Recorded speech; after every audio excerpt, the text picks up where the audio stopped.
Today I wanted to discuss the dynamic warm-up. I think more and more teams in recent years have used the dynamic warm-up as part of their pre-game or pre-practice routines. Dynamic, of course, refers to movement, in contrast to the warm-ups of the past that had mostly static stretches and did little to prepare the body for the demands of practices or training sessions. I think it's clear that many more teams are employing the dynamic warm-up prior to training sessions and games. I do find in baseball, softball, overhead throwing type sports that those dynamic warm-ups are heavily focused on the lower body with not much movement preparation for the upper body. Here are a few ideas to help you with the dynamic warm-up from the waist up.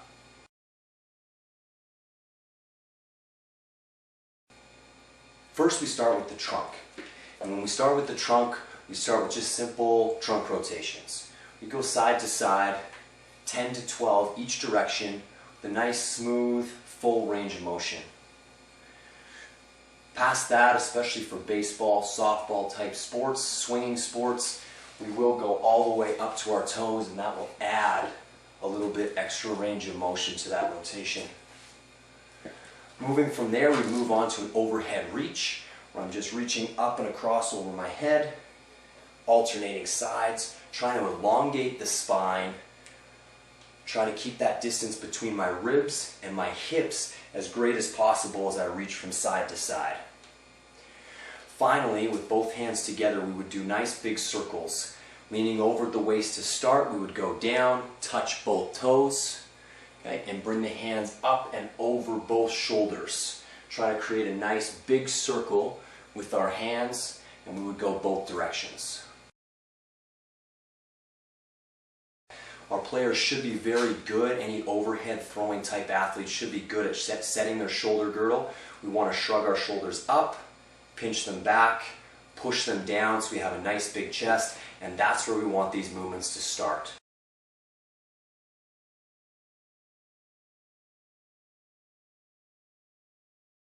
We'd start off just with simple arm circles.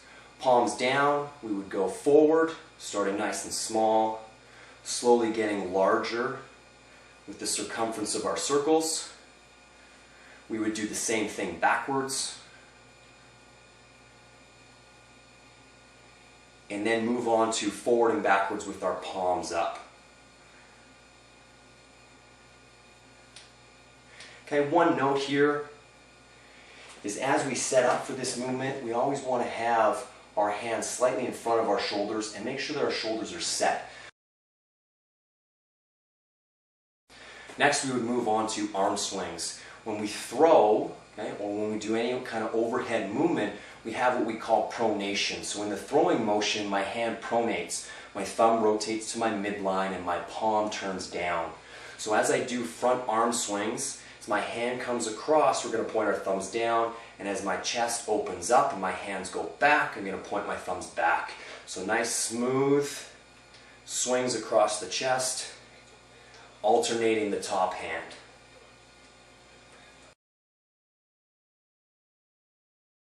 Then we would move on to simple goalpost movement, where I have my arms at 90 degrees. Again, when I set up here, I don't want my elbows behind my body. I'm going to set my shoulder girdle, have my elbows slightly in front of my body, and then nice smooth rotations. Not forcing the range of motion, but trying to keep the point of my elbow still and rotate through the shoulder girdle and not have much movement forward and back with my elbow. After those simple rotations, we're going to go through a little bit more of a dynamic rotator cuff warm-up. The first one where we're going to link our hands, one thumb pointing up, one thumb pointing down. Again, before I start, my shoulder blades are going to be set. I'm going to pull apart. So I'm going to pull apart on my hands. Okay, so I'm nice and strong in this motion. Okay, and just as I'm holding for a few seconds, making sure I'm solid, just a little bit of movement forward and back through my hands. Okay, and then moving into nice smooth rotations.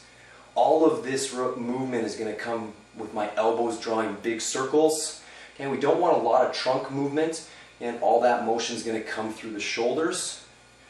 Okay, and we would go forwards as well as backwards.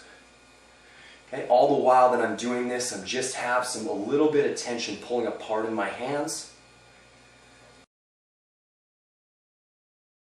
I move on to what we call prayers. Palms are going to be together. Again, shoulder blades are going to be set, elbows up, and I'm going to push into my palms.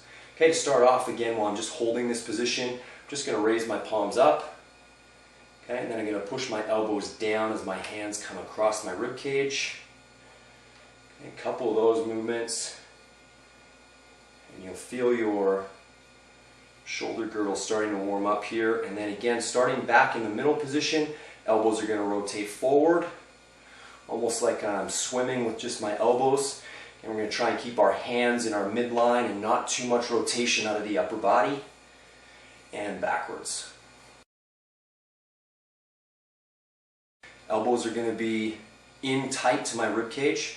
Okay? And what I'm going to be doing is I'm going to be rotating, again, through the shoulder girdle, right through that shoulder joint, rotating back and forth. Nice smooth movement with my palms down. Okay? Keep the elbows in close to the rib cage. Try not to have too much gap there. And then doing the same movement, palms up. Going to alternate here, one palm over, and then on the next movement, the other palm's over.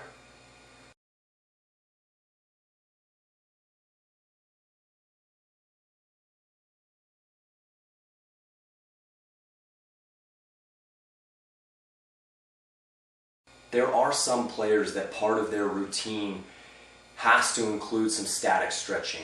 And of course, when we run into players like this and it's part of their routine, they feel comfortable with it, they feel like they perform better with some static stretching, we don't try to take that out of their routine.